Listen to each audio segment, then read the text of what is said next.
Siemka, ja jestem Adacho i witam was w kolejnym odcinku z ciekawostkami. Tak się składa, że tak jak ostatnio mówiłem w filmie z 10 ciekawostkami o fuzjach, zaniedbałem was trochę.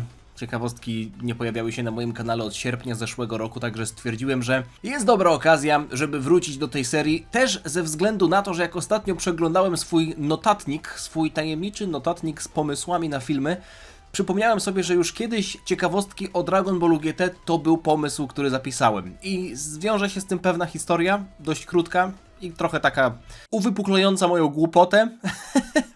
Jeśli nie zapomnę, to powiem wam o niej w trakcie tego filmu, bo będzie się ona wiązać trochę z jedną z tych ciekawostek, które dzisiaj dla was przygotowałem. Tak jak powiedziałem, Dragon Ball GT. Jeśli się zastanawiacie, czego konkretnie tyczą się te ciekawostki, czy serii w jaki sposób powstawała, czy jakichś spraw technicznych, czy tego co było w fabule, czy może niektórych postaci, wszystkiego po trochu, natomiast jeśli chodzi o sprawy techniczne, o jakiś wkład Akiry Toriyamy, na ten temat już lata temu nagrywałem film, więc stwierdziłem, że skupię się na rzeczach, które być może wam umknęły, kiedy oglądaliście Dragon Balla GT po raz pierwszy, a może po raz drugi, a może po raz któryś, i wspomnę też o rzeczach, które myślę, że nawet nie mogły wam umknąć, bo dla normalnego człowieka są po prostu niewykrywalne. Mimo wszystko zaczniemy sobie od punktu, który myślę, że jak ktoś zwraca uwagę na to, co się dzieje na ekranie, nawet w scenach, które były pozornie nieistotne, to wie o tym, że w 26 odcinku, czyli na początku Baby Sagi, kiedy Bulma i Chi-Chi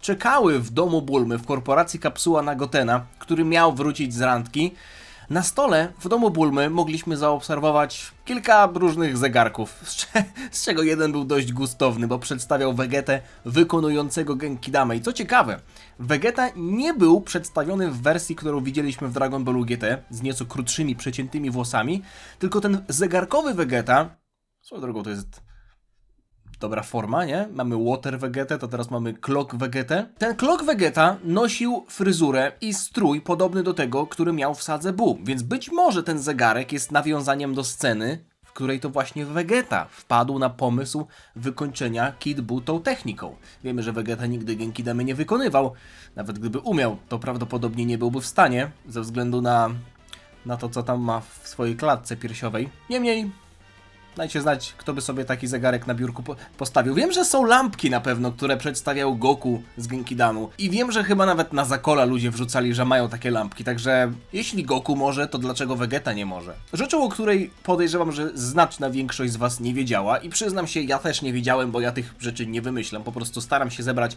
najciekawsze rzeczy. Jeśli ktoś o tym wiedział, bez sprawdzania w internecie, to jest totalnym nerdem. I ogólnie w moich ustach to jest jakby pozytywnie brzmiące słowo, ale to już byłaby lekka przesada, gdybyście wiedzieli, że w 53 odcinku, kiedy Naturon Shenron wykonywał Kamehameha w stronę Goku i trafił potem w budynek, to ten budynek, który widzicie na swoich ekranach, był tak naprawdę wzorowany na centrum transmisji telewizji Fuji w Tokio. Fuji TV jest stacją telewizyjną, która do dziś emituje Dragon Balla. Wtedy emitowała Dragon Balla Z, Dragon Balla GT i tak dalej. Ostatnio przecież dalej emitowała Dragon Ball Daima, więc jest to telewizja ściśle powiązana z Dragon Ballem. Budynek też, umówmy się, wygląda dość charakterystycznie, więc fakt, że ten akurat budynek został przedstawiony w serii, która była puszczana w Fuji TV, to nie jest przypadek. To jest easter egg. Dość zabawny, bym powiedział nawet. Zresztą tak samo jak ten budynek. To co jest w tej kuli? Co jest w tej kuli tak naprawdę? Czy tam są jakieś pokoje? Będąc w temacie Fuji TV, zadam wam pytanie i dam wam 14, może nie 14 sekund. Dam wam 6 sekund na odpowiedź. Jak myślicie, który odcinek Dragon Balla GT z 64, umówmy się, że w trakcie Dragon Balla GT działy się duże rzeczy, który z tych 64 odcinków miał najwyższą oglądalność?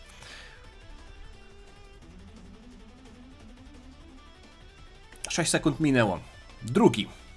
To jest odcinek, w którym Pan wkrada się na statek i odlatuje wraz z Goku i Trunksem do kosmosu. Oglądalność tego odcinka wyniosła 19,7%. Jeśli ta liczba nie mówi wam nic, to dam wam do porównania też inne liczby z tej samej ery, z lat 90. i też wcześniej. Więc porównajmy sobie to z innymi liczbami, chociażby ze średnią oglądalnością całego Dragon Balla GT, która wyniosła 15%. A jeśli chodzi o najniższą oglądalność spośród wszystkich odcinków, nie będę wam już dawał kolejnych 6 sekund, po prostu powiem wam, że jest to odcinek 21. Ten, w którym Goku, Trunks i Pan odkryli ukrytą komnatę doktora Mew, w której był Baby, więc tak naprawdę granica między, dla wielu osób, nie mówię, że dla mnie, ale dla wielu osób tym nudnym początkiem Dragon Ball GT, a sprawami, które zaczęły być nieco bardziej ciekawsze, czyli pojawieniem się Baby'ego. Jeśli mielibyśmy porównać te liczby, tę oglądalność średnią Dragon Balla GT z poprzednimi Dragon Ballami, czyli z pierwszym Dragon Ballem i z Dragon Ballem Z, wygląda to następująco. Klasyczny Dragon Ball miał średnią oglądalność na poziomie 21,2%,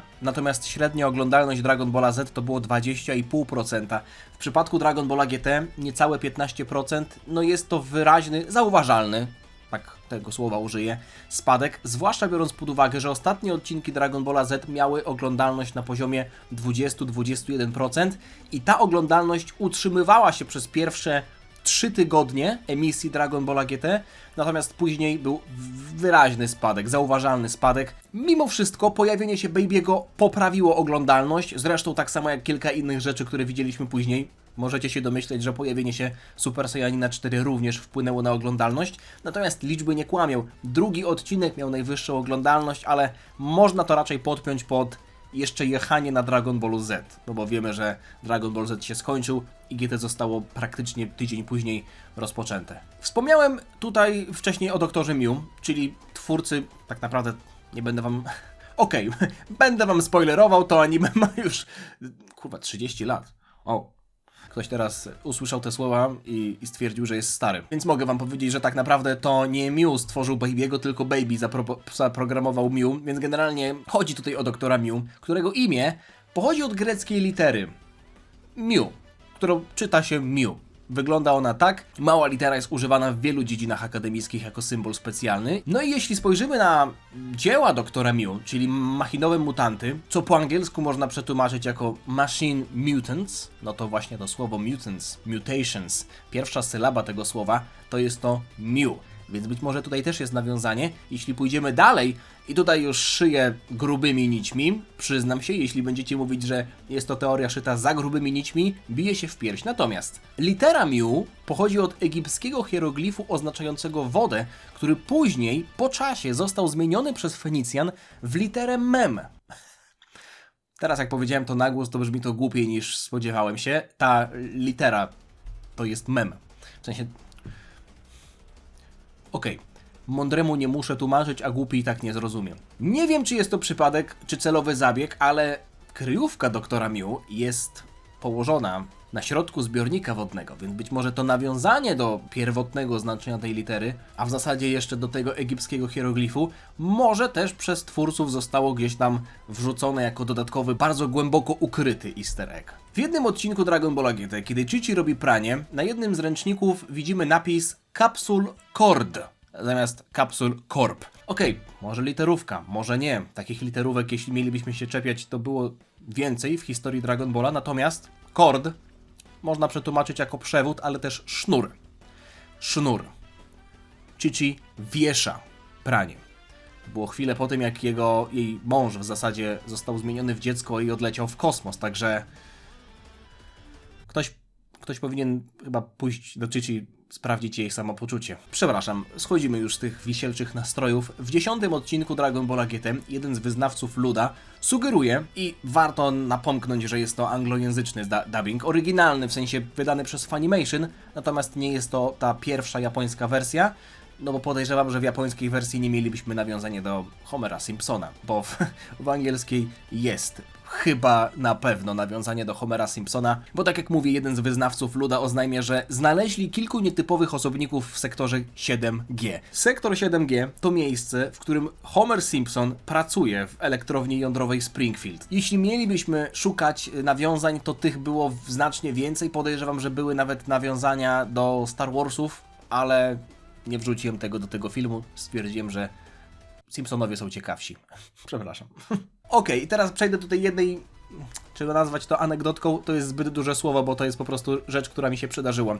Pomysł na ten film, czyli 10 ciekawostek o Dragon Ballu GT, wpadł mi do głowy, kiedy przeczytałem w internecie dość interesującą rzecz, że Goku, wykonując 10-krotną Kamehameha, nie mówił Jubai, tak jak to powinno być przetłumaczone, no bo Ju to jest 10, Bai to jest to times, czyli razy, więc 10-krotne razy 10 Kamehameha, tylko mówił Jubei. ze względu na swój akcent. Goku wiemy, że ma akcent, takie tendencje, jeśli chodzi o ucinanie albo o ucinanie końcówek, albo o zmienianie niektórych liter. I wtedy sobie pomyślałem, i nie wiem dlaczego, ubzdurało mi się w głowie, że chwila, czyli Goku nie mówi Jubei, czyli nie robi 10-krotnej Kamehameha, czyli 10-krotna Kamehameha to jest kłamstwo. I myślę sobie, to będzie moja pierwsza ciekawostka w filmie z 10 ciekawostkami o Dragon Ballu GT. I w sumie następnego dnia zapomniałem o tym, że o tym myślałem i nadal myślałem o tym, że 10-krotna Kamehameha istnieje, no bo istnieje, no bo to jest tylko kwestia wymowy, a nie tego, że Goku mówił inaczej, więc nie mówił tutaj o 10 razach, więc to miałoby być coś innego niż 10-krotna Kamehameha, ale kiedy przygotowywałem ten film, to zweryfikowałem te informacje jeszcze raz i się okazało, że jakby uroiło mi się, coś mi się tam odkleiło i to nie jest w ogóle prawda. Tak, Goku mówi inaczej, ale to nie znaczy, że nie robi 10-krotnej Kamehameha. Natomiast stwierdziłem, że żeby trochę zostać w tym temacie i żeby powiedzieć cokolwiek o tej Kamehameha, może nie tej konkretnej, ale o jakiejś wzmocnionej, powiem o czymś, co jest też dość uroczą sprawą, bo nie pojawia się w Dragon Ballu GT, natomiast pojawia się w grze, która wyszła w 2005 roku. Nazywa się Dragon Ball GT Transformation i jest to gra wydana przez Atari na konsolę Game Boy Advance i w tej grze możemy wykonać technikę, która jest 5-krotną Kamehameha, czyli tak naprawdę połowę słabszą niż ta, którą widzieliśmy w Dragon Ballu GT. Nie jest ona wykonywana przez Goku w Super Saiyanie 4. Trochę mnie to rozbawiło ze względu chociażby na scenę, w której Goku walczył z tym, bodajże to był właśnie też Naturon Shenron, ten, który pochłonął Pan i miał wykonać 10-krotną Kamehameha, ale wstrzymywał się, żeby nie zranić Pan, która była w ciele tego kreta, więc było potwierdzone, że ta Kamehameha nie była aż tak silna jak 10 razy. Czyli on powiedział 10-krotna Kamehameha, wykonał ją, ale nie wykonał jej tak jak chciał, więc ona była nadal słabsza, więc w sumie jak to mnożenie działa, mnie nie pytajcie, idziemy dalej. W 27 odcinku, czyli w sadze Baby'ego, podczas powrotu do domu z zakupów, Bra pyta Vegetę o krem do golenia. Na jego pudełku widzimy Toribota, czyli uosobienie Akiry Toriyamy, które często pojawiało się, czy w Doktorze Slumpie, tam zdecydowanie najwięcej razy, ale też w Dragon Ballu. W Dragon Ballu Super też mieliśmy drobne cameo Toribota, na banknotach był on widoczny, natomiast Toribot jest raczej coraz rzadziej umieszczany w tych oficjalnych mangach czy anime. Natomiast miło, że twórcy Dragon Balla GT pomyśleli, że będzie to miły zabieg, że umieszczą go chociaż w takiej formie. Końcówka sagi Baby'ego, wszyscy są teleportowani z jednej planety na drugą, niektórych trzeba dodatkowo przekonywać do tego i kiedy Goten próbował przekonać grupę rzezimieszków, którzy byli w salonie gier, swoją drogą, który nazywał się Dragon GTS. Nie pytajcie mnie, gdzie jest O w słowie Dragon i co znaczy S, ale tak, kiedy Goten próbował ich namówić do tego, żeby zgodzili się na opuszczenie planety, jakkolwiek by to nie brzmiało, rudowłosy chłopak stawiał się Gotenowi jako, powiedzmy, rzecznik całej grupy. Ciekawe jest to, że w angielskiej wersji językowej głosu tej postaci użyczył Christopher Sabat. Swoją drogą aktor głosowy Vegety i Piccolo chociażby, ale to nie te głosy są tutaj ważne, tylko głos postaci, która nazywa się Kazuma Kuwabara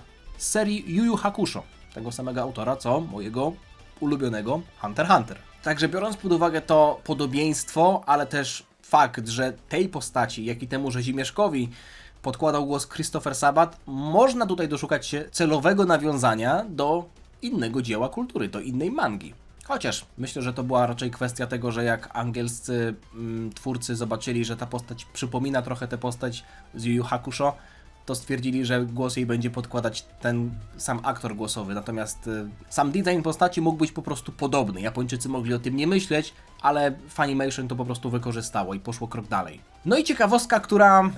myślę, że jak ktoś dokładnie oglądał Dragon Ball GT, to będzie o tym wiedział. Natomiast w 55 odcinku, już końcówka ostatniej sagi, mamy wspominkę o Super Saiyanie 5. Nie o jakimś konkretnym Super Saiyanie 5, na pewno nie o tym, którego wszyscy kojarzymy z mangi Dragon Ball AF. W sumie jest on wspomniany raczej jako pewna możliwość, nawet nie koniecznie istniejąca. Natomiast w scenie, w której Vegeta dowiaduje się o generatorze fal Boruca i nawet potencjalnej możliwości przewyższenia Super Saiyanina 4, mówi: Kakarotto, ciesz się swoim Super Saiyaninem 4., 5. czy nawet innego stopnia.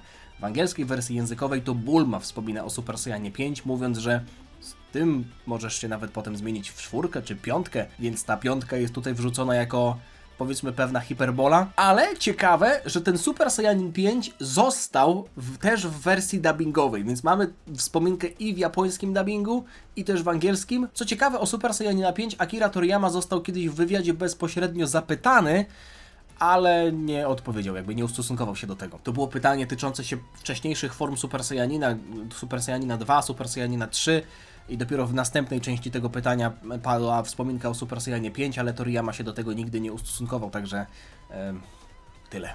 A w zasadzie nie tyle, bo mam jeszcze jedną bonusową ciekawostkę. Nie jest ona o serii Dragon Ball GT, ale o tym specjalu Heroes Legacy, o Goku Juniorze.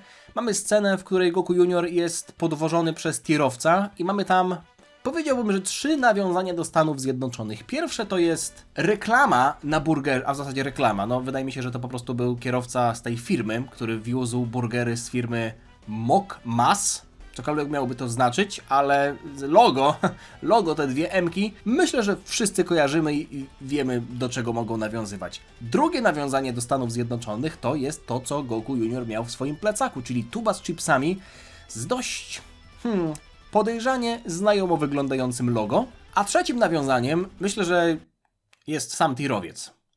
W sensie nie wbijam szpilki w tirowców. Wiem, że wśród moich widzów też są osoby, które są kierowcami. Dziękuję Wam za Waszą pracę i pozdrawiam Was wszystkich. Wbijam tutaj szpilkę po prostu w styl życia Amerykanów, więc chcę powiedzieć, że wygląda on jak typowy Amerykanin, a nie jak typowy kierowca tira. Wybrnąłem? Mam nadzieję, że tak. Dziękuję Wam wszystkim za oglądanie, zwłaszcza kierowcom. Dzisiaj ten odcinek dedykuję kierowcom. Jeśli nie widzieliście ostatniego odcinka z ciekawostkami o fuzjach, czy o technikach fuzji, czy o potarach, czy o postaciach fuzyjnych, możecie sobie zerknąć, w opisie to jest. Znajdziecie też to na moim kanale. 2 odcinki z ciekawostkami w ciągu tygodnia, nie wiem może ile, ale stwierdziłem, że zrobię Wam taki mały prezent, więc zostawcie lajka, jeśli Wam się podobało. Zostawcie suba, żeby niczego nie przegapić. Dzięki Wam za oglądanie i dajcie mi znać w komentarzu. Wiem, że będzie ten gość, który prosi mnie o ciekawostki o Bulmie. Będą, dobrze? Będą. Może nawet jako następny, ale jestem ciekaw, czy będziecie mieli jakieś propozycje odnośnie kolejnego odcinka. Póki co nie przedłużam. Dzięki jeszcze raz. Widzimy się niebawem. Trzymajcie się. Na razie. Cześć. Ciana.